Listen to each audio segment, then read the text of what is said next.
So in March 2020, I was at home and I was lying in bed with my beautiful wife, Bridge, and we had just made love. And thank you very much.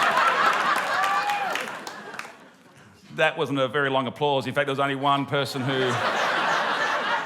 I feel like you're sex shaming me. No, we did that. It was beautiful. No.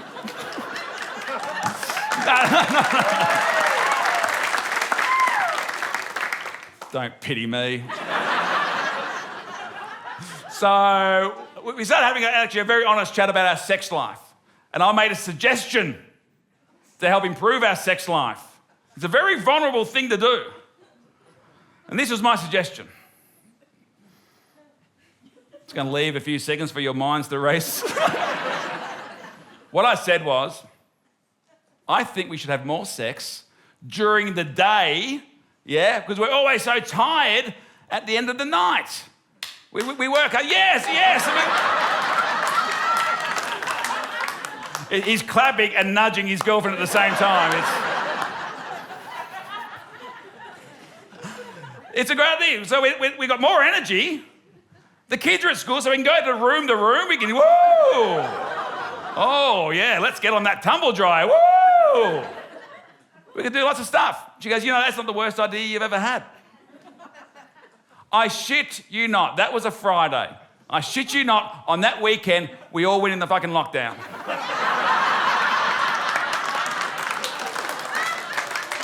The kids have barely been back to school. I may be the only bloke in the world to be cock-blocked by a fucking bat.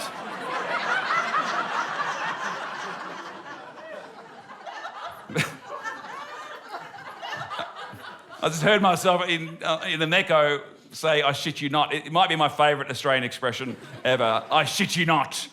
Because I feel like it's as close to Shakespeare as we get.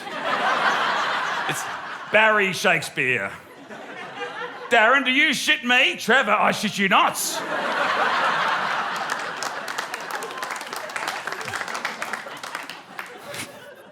Is this a fishing knife I see before me? Yes, it is, Darren. You're at BCF.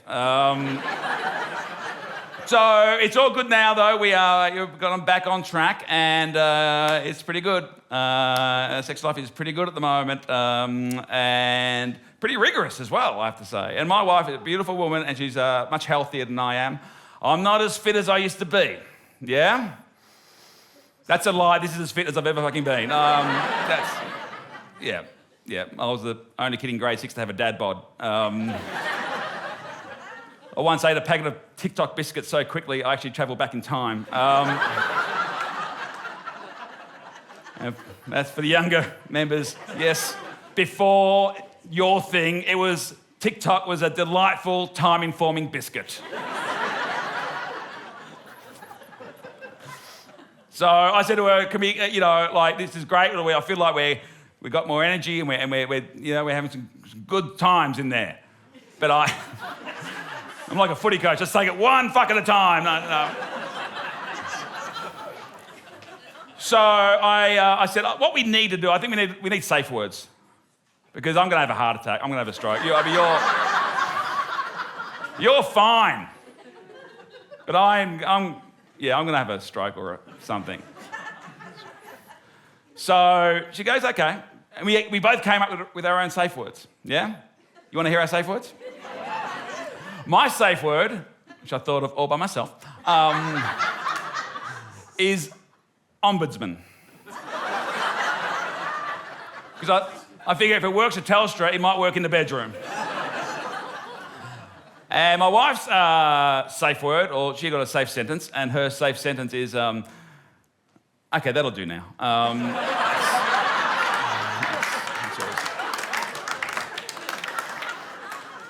I'm a bit mischievous, of course. We don't have as much sex as I'm making out we're like, animals, but we're like healthy sex animals. That's good. But we've been married now 19 years.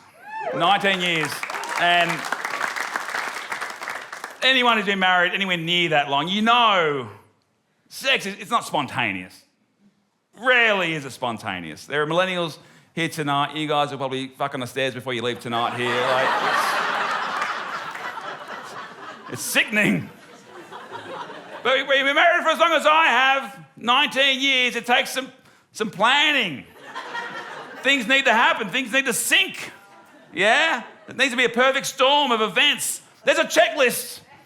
There is a checklist that needs to be ticked off. You know the checklist? The dishwasher needs to be turned on. Tick. The pets need to be fed. Tick. The kids need to be put to bed. Tick. I need to lock all the doors. Tick. You need to make sure the kids are actually asleep and not pretending to be asleep. Tick. You both need to have showered at least once that day. Tick. You both need to have brushed your teeth. Tick. You both need to be up to the same episode of Bridgerton. Tick. We've got to have a fucking Paris agreement on the room temperature. Tick. And if both your phones are on charge, you're an 83% chance to have sex that night.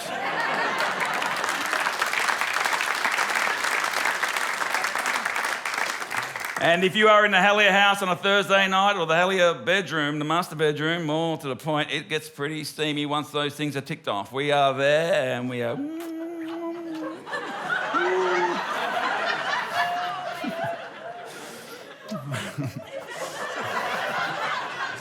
For the younger guys in the audience, you know, I've lived a life. And just a little tip. The ladies love it when you do that. They love it. They love it. Especially if you have a sponge and you are wiping a bench. They love that more. My wife's ideal foreplay is watching me vacuum with a new Dyson. That's her like, oh. We were there.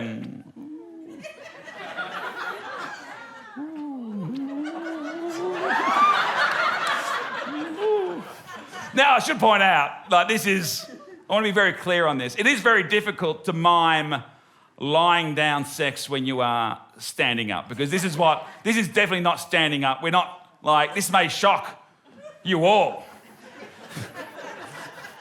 But Peter Helliar has never been a stand up and fuck kind of guy. I just can't. I've got a fucking bad back. I can't. Who really fucks up against a wall? That's bull. It's movie magic. It's bullshit.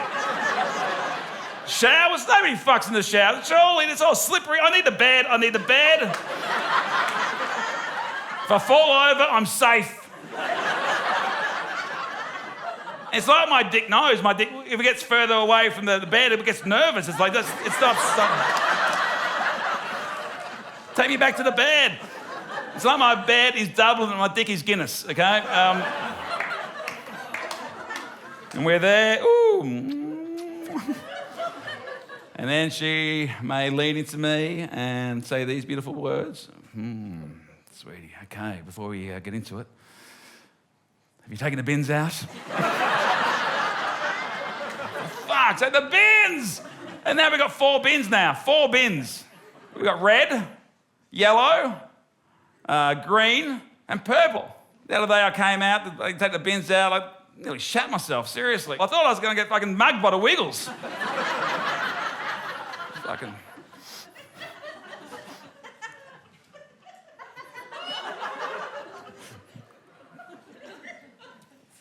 Anyone else drink at work? It's fucking great.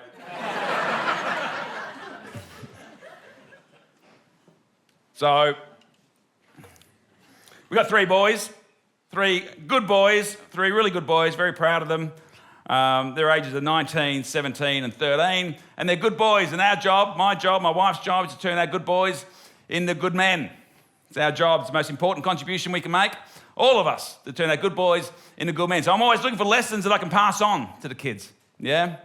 I don't care where I get it from. Books, conversations, TV. I got one from Instagram a little while ago. And they said this was a tile, was something, I forget what it was, but it said these words. It said, the standard you are prepared to walk past is the standard you are prepared to accept. Now, I thought I like that. I'm going to claim it as my own and pass it on to the kids, okay? So basically what it's saying, if you can walk down your street and maybe there's a pothole And instead of actually doing something to fix the pothole, you just keep walking past it. And that's a standard that you are prepared to accept for your neighbourhood, for your community, for your neighbours, your family, your loved ones. So you should do something about it. Okay, there's a pothole, I need to do something. Now, I personally wouldn't actually do anything because I'm a fucking comedian. Like, my neighbours wouldn't actually want me to do anything. Like, they'd be like, see Helliar tried to fix the pothole? What did he do? He just poured dried pasta in there. I could call the council, though. I could do that. So I went home and I called the kids down. I said, kids, get down here. Papa's got a lesson. Guys, I've been thinking.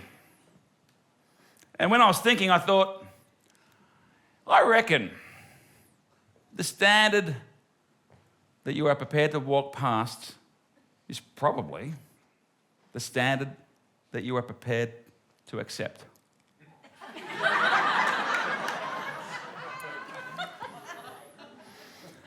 And they were like, yeah, Dad, we're all on Instagram. So they went up to their rooms back at the PlayStation, but I could tell I'd gotten through. I could tell I had made a connection, yeah? I was quite proud of myself, a proud dad moment, yeah? So I went to the kitchen, got myself a bowl of celebratory ice cream. I know what you're thinking, how does he get away with it? I don't know. So I bring it back, I scoop it in, I devour it. I'm in the celebratory mood, did a good thing. And then I took the bowl back to the kitchen and I put the bowl back into the sink, just the empty bowl, into the sink. And as soon as I heard that porcelain hit the stainless steel, the jingle jangle of the spoon, jingle jangle something in my brain. What am I doing? I need to be better than this. The standard you walk past is the standard you are prepared to accept. I just told it to my kids, I need to be a better role model. We all need to be better. Well, I'm just going to throw an empty, dirty dish into a sink and hope my wife cleans it up? That's not the role model I want to be. So I've got to be better. So I got the bowl, I took it over to the dishwasher, I opened the dishwasher, and as soon as I opened it, I knew.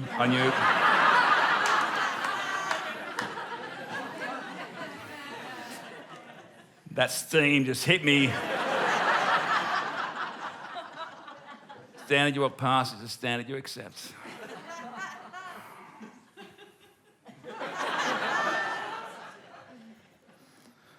But I'm fucking tired. Okay. Middle of the night. I hear a scream. Ah! I'm bolt upright. My wife's not in bed, but there's a light coming down from the hallway. I run down. I find Bridge. She's standing at the sink. She looks like she's had like a fever dream or something. She's just like a sheen of sweat. So what happened? She said, who left the bowl and the spoon in the sink? Because what happened, well, it wasn't the bowl wasn't the issue. But when you put a spoon in the sink, yeah, and it hits it at the right angle, your sink becomes like the fucking Bellagio fountain. Who left the spoon in the sink? It's the kids, obviously.